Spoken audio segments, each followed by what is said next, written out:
Financial Survival Network, helping you survive and thrive in the new economy. Go to CarrieLutz.com and sign up for 30 free micro trainings on financial survival.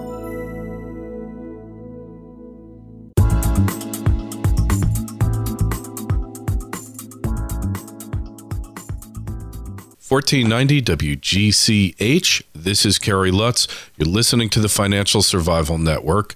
If you're wondering if it's time to get yourself out of Dodge, get your gold out of Dodge, and get your family out of Dodge, Jeff Berwick given this a lot of thought, and he's got some ideas and beliefs on the topic. Jeff, welcome back to the Financial Survival Network. Thank you, Carrie. It's always a pleasure. I see you just passed April Fool's Day there in the U.S., April 15th, the day to pay your slave dues. Yeah, our slave tribute, our tithing to our generous uncle who takes care of all of our needs and makes sure that we're happy and dumb and oblivious to reality and the disaster that's approaching us. And I guess if you're breathing, if you have a pulse in this world now, if you at all give any thought to what's going on with the economy, with the world financial system, you've got to be concerned that we've entered another phase in the collapse. What's your thoughts on that, Jeff? Yeah, from my perspective, it started in 1971. Well, it really started in 1913, really got going in 1971. If you just look at everything, every chart that's ever happened since 1971, it's just unbelievable. Every chart is what we call in Canada a hockey stick chart.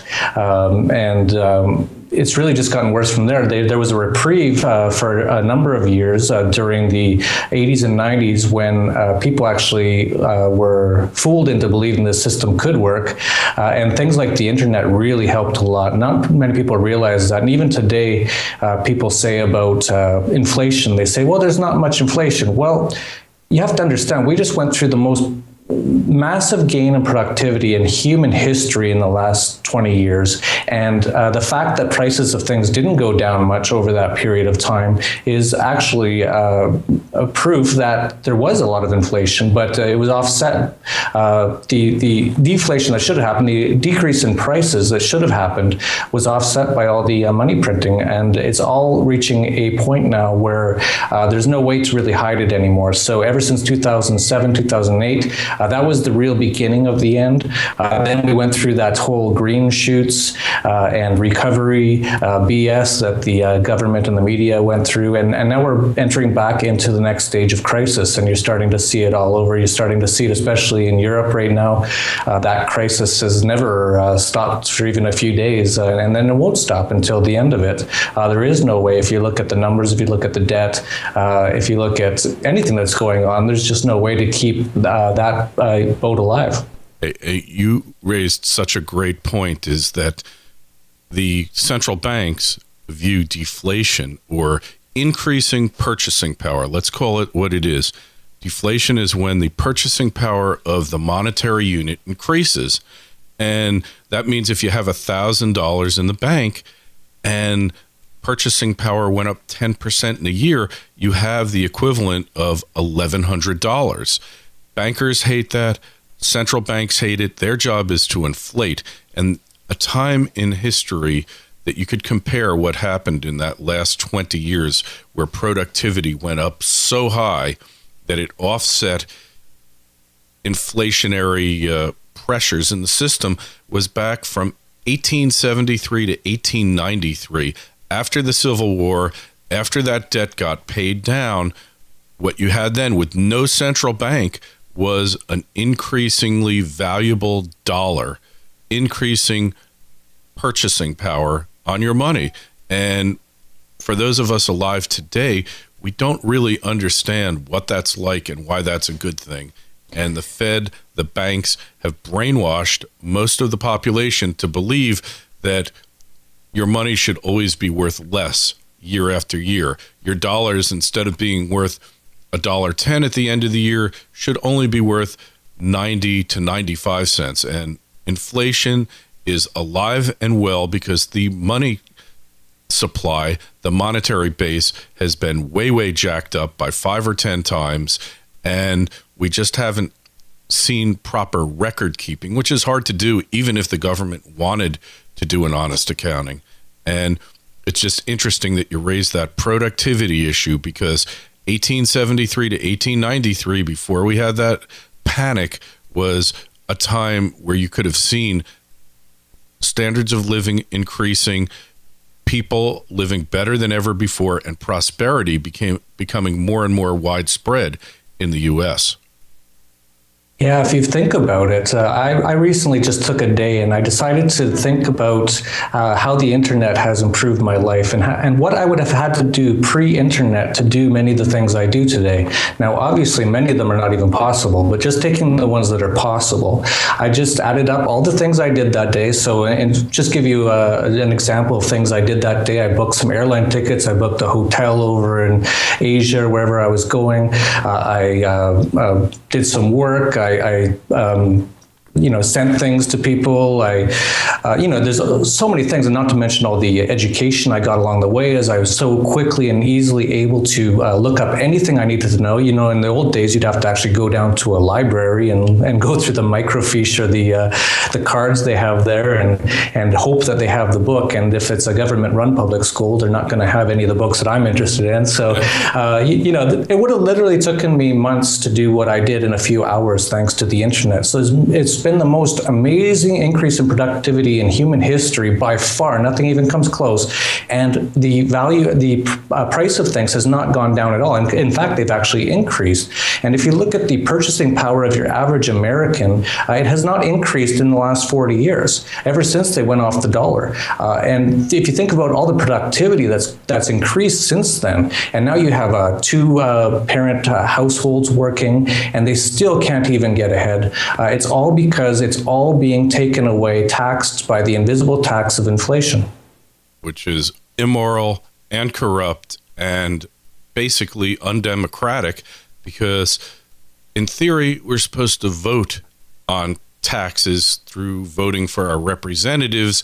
We're supposed to vote on whether or not we want war through our representatives. But if you print the money up for the war, then you decrease purchasing power, but you never need to go get the consent of the governed to do it.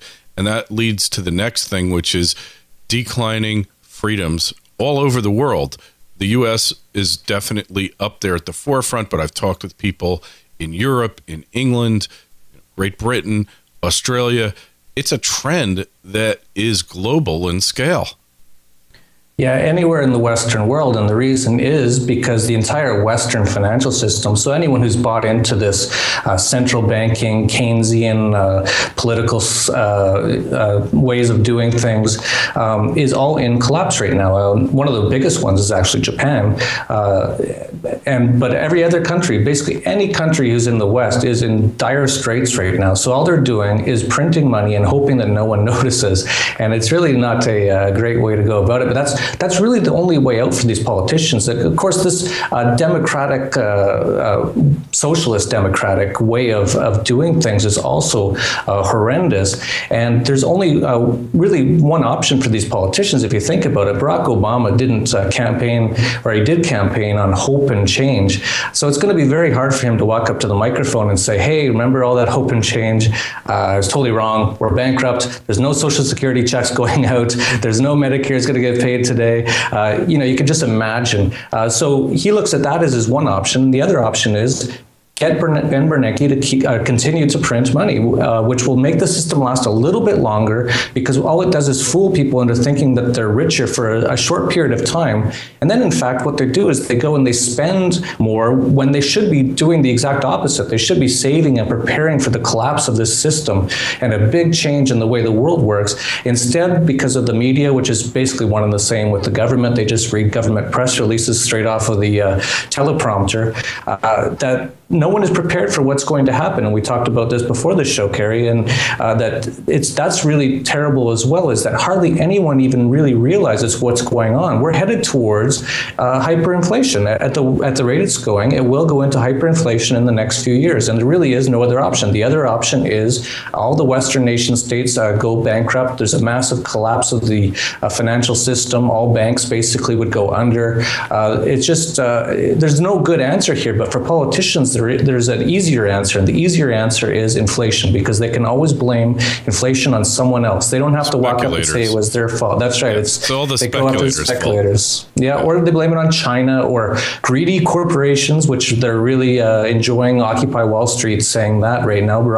People like Barack Obama and Nancy Pelosi like Occupy Wall Street because they're saying the same things that they want them to say, that it's not the government, it's the greedy corporations or the speculators. Yeah, and the greedy corporations exist in large measure because of government privilege, because of government contracts and government favors and government intervention into the economy, which always causes these dislocations, misallocations of assets. That's why you have housing booms. That's why you have stock market crashes, internet stock market booms and crashes. It's all because of the government, and yet they're masters at obfuscating and hiding economic truth from the populace. And right now you're telling people, get your assets out of Dodge. Tell us more about that. Yes, because of all the things we've been talking about, it's critical now to really protect and save your assets, because as these governments continue to collapse, they've done it all throughout history. They're doing it right now in a number of countries. As they continue to collapse, they will look to their tax slaves, their citizens, as a source of revenue. Well, they've always used them as a source of revenue, but they'll continue to do that more and more, including things like seizing assets. Already in Ireland and Hungary, they've started to seize pension assets. And I foresee that coming for the U.S. very soon. You can look at the U.S. politicians, and they're running out of options. Their tax revenue keeps going down and down because they've destroyed the economy to the point that it's impossible for it to actually flourish. And they're looking at things like 401ks and IRAs and saying, well, there's a big pot of untaxed money that we could tax. And that's actually why we have another thing that I've been talking about recently called the TDV self-directed IRA, where you can get your assets out. But as well, it's really important to get to own, obviously, precious metals, because all the fiat currencies are in a state of collapse. So it's very important for people to own precious metals. And the reason that we've written this recent report called Getting Your Gold Out of Dodge is not only is it important to own gold, but it's important to get it outside of the control of your own government at this point. So it's very important to internationally diversify because if you own all your gold in one country, and especially if the government knows where it is, so if it's in a safety deposit box or it's held in some place that they know about, they could easily seize it or tax it at some really high rate. And this isn't something that's never happened before. Of course, this has happened in the U.S. in 1933. So it's really important to get it outside of the country so that your government can't just confiscate it or tax it very easily. And that's some of the things that we've been writing about in Getting Your Gold Out of Dodge. Right. It makes a lot of sense. And I think everybody needs to think about internationalizing a portion of their assets. You got a whole bunch of forms you have to fill out. There's a form now, I can't remember the number, but it's like 8 pages long, and they want to know everything. Fill out the form. It's still totally legal, totally acceptable to move assets offshore. And then, you know what? You've got the assets in another place. If it hits the fan, they're there. And just be careful about where you're moving them to and who you give control over it to, which I'm sure is all included in that report, Jeff. So people want to find out more about getting their gold out of Dodge, find out more about you, Dollar Vigilante. Where would they go?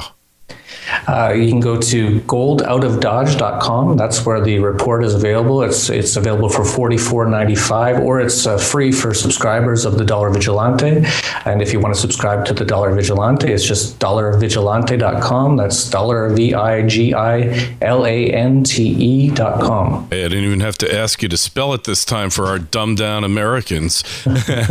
And I knew that question was coming, so I beat you to it. You beat me to it this time. I thought I had you. But also, if people want to hear this interview again, replay it, or they want to listen to other ones that you and I have done together, Jeff, they can go to my website, financialsurvivalnetwork.com, financialsurvivalnetwork.com. I've got hundreds of interviews there with different financial luminaries, alternative financial luminaries from all around the globe, from virtually every continent, but I think Antarctica. So anyways, we will talk to you again soon. Keep us posted on how this program's proceeding, and be well. All right. Thank you very much, Gary. Take care. You too.